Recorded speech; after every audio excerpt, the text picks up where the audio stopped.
guys, this week we are making another comfort food. We are diving into fried chicken. It's going to be super delicious, so stick around to figure out why we make ours so crispy. Why? Why do we make it so crispy? Why do we do it? Hey.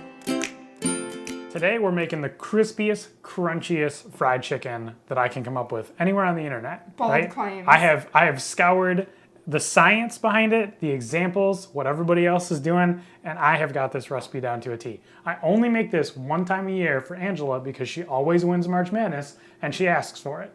But today we're making it for you guys. That's right, we've got the deep fryer out again and we're using it to its full extent. This is a great dish to pair with the poutine we made last week. I recommend doing both and just call it a cheat day. I mean, you don't have to have a deep fryer to make this recipe by any means. It's very simple to like pan fry it in like a shallow thing of oil. You just flip the chicken about halfway through to be able to cook it all the way through. Everything else is exactly the same. It will turn out the exact same way, same crispiness level, everything. But if you have a deep fryer, it's more fun and it's actually less calories. That's probably true, maybe. Brett here, though, he actually is really into like the science behind things. So not the science of why it has less calories, that's just make-believe, but the science of, he has done a lot of research to figure out how to make this gluten-free chicken so darn crispy. Right, and so we're doing a double combination here. We're doing a double dredge, which helps with the crispiness, puffiness factor. I'm actually not including like any kind of baking soda or baking powder, depending on where you look, they use different things. Typically baking powder is what you see for like a leavening agent or like a crisping agent. That works extremely well on like chicken wings. If you're gonna bake those in the oven, definitely toss those in some baking powder. Fantastic, they turn out amazing every time. We're just using the double dredge method. So the other trick here is we're gonna do a double fry method. It's the same way that we did it in the poutine video, which I think is linked up here. The blue cheese poutine video, right? We had the crispiest fries ever with that model, right? And the trick is you just fry it for a little bit of time just to make sure everything's cooked through. You take it out of the oil for 5-10 minutes, something like that, let it cool off a little bit, and then you refry it again for just like a quick fry. In the case of our French fries, it was like 1 to 2 minutes, just to like really get the outside super crispy. And we do the same thing with the chicken to get the breading. And honestly, guys, those fries were so crispy that my brain was like, because like usually to get that kind of crispy fry at a restaurant, like it just doesn't happen. Right. And I think because very few restaurants do the double fry method. So and you can't do it in an oven. Like I've tried every possible way to replicate it in an oven. You just can't get the outside as crispy as we did before it gets burnt. Science time with Brett. Well, so should we get going here? So now let's walk through what we did here. So this is a nice marinade that we've had going for about 6 hours now. Yeah, 6 hours. You can do overnight too, it's fine. I wouldn't let it go for more than 24 hours because we did a buttermilk marinade here. Which, one fun trick about buttermilk, if you don't find buttermilk in the store, or sometimes it's just little containers and you need like it's usually kind of expensive. It's kind of expensive, so we just get regular whole milk and then we put some lemon juice in it. Right, it's like 2 tablespoons of lemon juice, so like a half a squeeze of lemon or a quarter squeeze of lemon for 1 cup of milk. Right, so you really just want the dairy and the acid, right? Yep, so yeah, you have the acid, so it basically like curdles the milk, which turns it into basically kind of buttermilk. It's kind of faking the process. So that works really well. That is what I did here, because I went to the store and I was like, buttermilk's like 3 times the price of like whole milk, like a half gallon. This is a cheap and easy meal, so we keeping couldn't be things doing easy that. Here, right? And then we did a whole chicken, so we broke down a whole chicken. That is the most cost-effective way to buy the whole chicken, unless you hate the other parts of the chicken. We are only using the legs, thighs, and like wings in here because we're going to do something else with the chicken breasts. We're going to make chicken nuggets with the chicken breasts. We're going to bake those though, so different process, different time. Yeah, because I'm just a big fan of dark meat. Right, and so I don't need to fry like a whole giant chicken breast. If anything, I'm going to make chicken tenders or something out of it. I'm going to break it down. Or like we do pot pie or soup because I'm just not one of those people who likes chicken breast. Some people do. It's not my thing. I don't really enjoy it. So for me, that's an ingredient, that's not something I want to eat plain. And furthermore, some people eat it because it's, a little leaner cut, it's less calories, it's healthier. If I'm eating fried chicken, spoiler, it's already not healthy. So like, I'm not going to try to just make myself feel better by being I'm eating the breast. The low fat component of the chicken. I'm just going to go hog wild. I'm going to eat the leg. I'm going to eat the thigh. And this is why I only eat it like a couple times a year. That's right. So we've got some just like some thyme, oregano, basically kind of like Italian seasoning mix if you just have that in the cupboard. That goes a long way in the recipe. And then we have some paprika, some garlic, white pepper is in this ingredient. It's in the dredge. We also season it in the flour. A lot of the same spices are in the flour too that we Now, mixed can up. you tell me the difference between white pepper and black pepper? So white pepper has the peppery flavor without the spiciness, I guess is the best way to describe it. So there's no, like, black pepper is a little bit bitier. Some people even that aren't big pepper eaters, they will notice it very strongly. But white pepper, you just get like a peppery kind of like flavor and not any of that weird peppercorny bite that goes along with it. And fun fact, Brett was actually white pepper for Halloween. It was white pepper for, yeah, we all dressed up as McCormick Spices one year. We almost won the costume contest too, but it was rigged. So. I was garlic salt.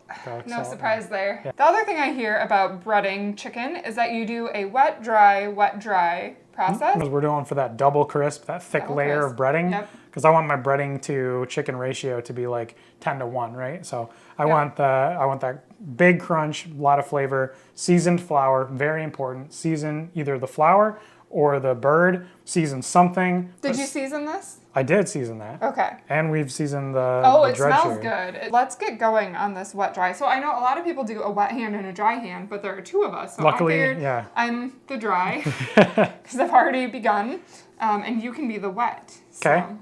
All right, so we just want to start tossing things in there. Yeah. And I want to get as much of this stuff off as I can. You know, it's been in here for 6 hours already, so I don't need it to like be more wet.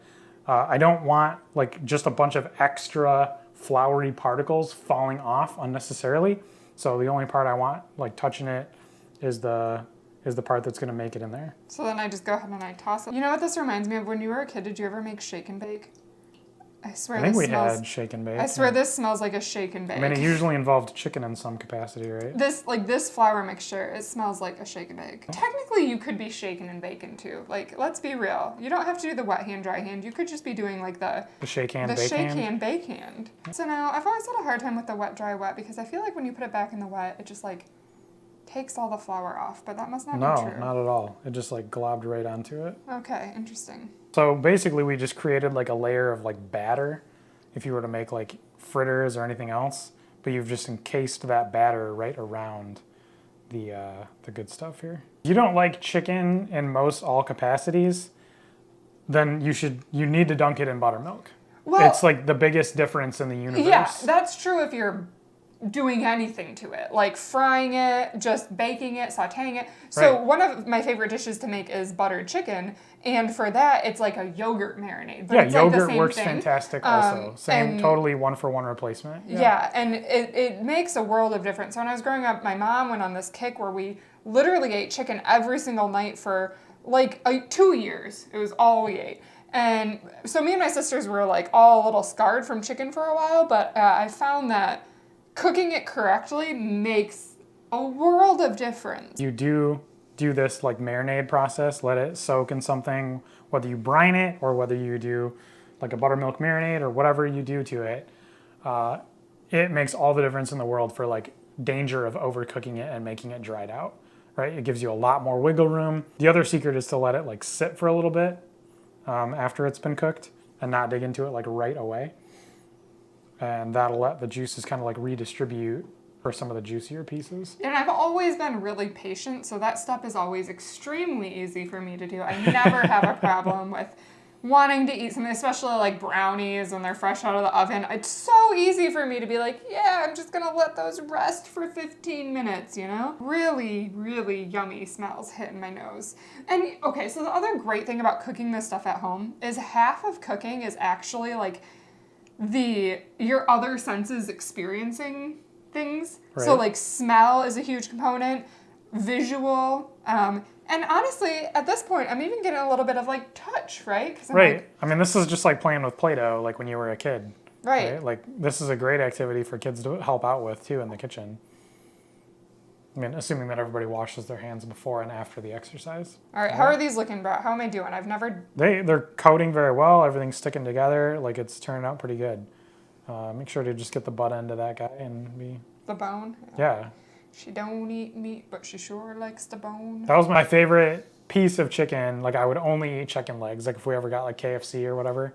I didn't like chicken thighs because those had like hard to find bones in them in hindsight. I don't know what I was talking about. Chicken breasts were the worst because those were all jagged bones because they always had like dry. like the wishbone and like the rib cage and everything was still in it. And drier. And the wings were never big enough. So I was just a big chicken leg person. So you know what my favorite cut was out of the KFC bucket? the lid, mashed potatoes. This is a trick answer. I know it. Mac and cheese. Oh. I also really like the mashed potatoes, but I hate it, and I don't know, I haven't had KFC chicken I can't tell you the last time, probably when I was in high school I tried it once, but I love the mac and cheese. And then they did this bowl where they combined like mac and cheese and mashed potatoes and corn and gravy, and then they'd put like chicken on top, and I was just like, hold the chicken, and I love everything else here. That's weird. That's the same thing I used to do at the Marriott Lounge when I would eat dinner there. Oh man, Brett, I am pumped. I love fried chicken. Right, and these babies turned out pretty darn good. It's beautiful. So these are super crispy still. You can hear the noise. I'll hold it up to the mic. They're gonna hear that noise when we bite into rock it. solid, yeah.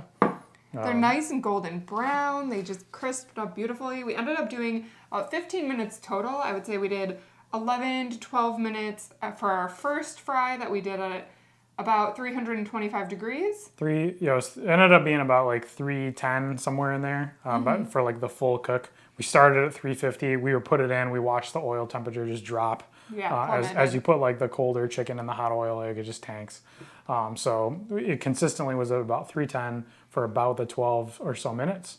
Then we cranked that baby up to 11, so it's 375 degrees. And we threw these bad boys back in for about another 3 minutes. Yep. Yeah, so we checked it at 2, and I wanted them to be a little bit more golden brown, and now like they're like perfectly golden brown. We could have probably put them in for 1 more minute if you wanted them like a little bit deeper brown color, but the ends were starting to like turn black already. So I was like, I'm gonna pull them. They're gonna be delicious. I don't need them to like be dark for show. Yeah, it's gonna be great. And for our vegetable today, we have a side of pickles. Homemade pickles. It's a great little. That's right. So these are the smaller version of our homemade pickles that we did in our Chicago dog video that you can see here. Right, we did an inside out hot dog, basically. Yeah, inside out hot dog. Yeah, check that video out to see all of the bloopers. All right, Brett. Well, I'm just ready to dig in and try this chicken. What pieces do you think we should try? Maybe these little ones on camera? Try the little ones here. Yeah, like the wings. Yeah. Then we can pretend like we're not going to eat all of this chicken tonight. Right. Yeah, this plate's going to be devoured in about 30 minutes here. Cheers. And you might say, hey, you don't have ranch, blue cheese. We seasoned it. We don't need it. Yeah, this is going to be delicious in and of itself. It is also pretty salty. Yeah, that was a pretty solid crunch there. Mm-hmm. Chicken is super moist. The breading is super crispy. There's a lot of flavors on my tongue right now. It's not coming off either. A lot of breadings, if you do like the single bread model, you can just like, you take one bite and like the whole breading like falls right off the chicken, right? The double bread model like really like cakes it on there. I can try and pull it off. It's like not wanting to come off. Right, I can't get like I can't strip all of the breading off. It's not just falling off by any means. It really wants to stay on there. So seasoning the breading really helps too because I'm getting a lot of flavor. So one of my chief complaints when I was younger about fried chicken was that it didn't really taste like much. Mm-hmm. And this is like super flavorful. I get that garlic, that onion, the paprika, the cayenne, a little cayenne. It's not hot in any way. I put cayenne in for like my mom to eat cayenne. Right. So it's not like Angela style cayenne. But it is like, I can't get over how crispy this is. This is so good. And so yeah, either season the flour or just season the meat directly before you roll it in the breading. But yeah, man, make this fried chicken. Do it. Super good, super crispy. I don't know what else to tell you. Serve it with pickles. A little acid on the side. Yeah, some hot sauce maybe.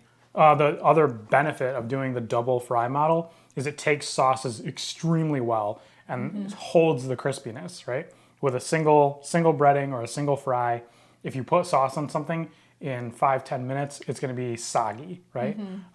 You don't retain any of that crisp factor. But here, this takes sauce, great. So dunk it in hot sauce, dunk it in, for your ranch pickle again, right? There you go. Dunk it in blue cheese. Awesome. Whatever you want. Well, the cost of this meal is basically just the cost of one whole chicken. I know for us, we can find those as low as $1, $1.50, $1.90 a pound, just depending on sale of the week or whatnot. But You can buy the whole bird, then it's great. If you want to make bone broth, you have the bones to do that.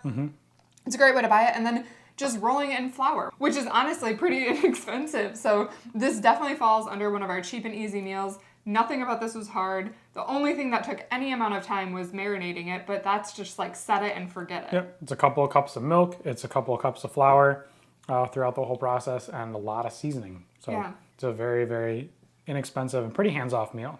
There's some prep work involved. We cut down our whole chicken, obviously. You could start from anything you want to. You could do all wings if you want to.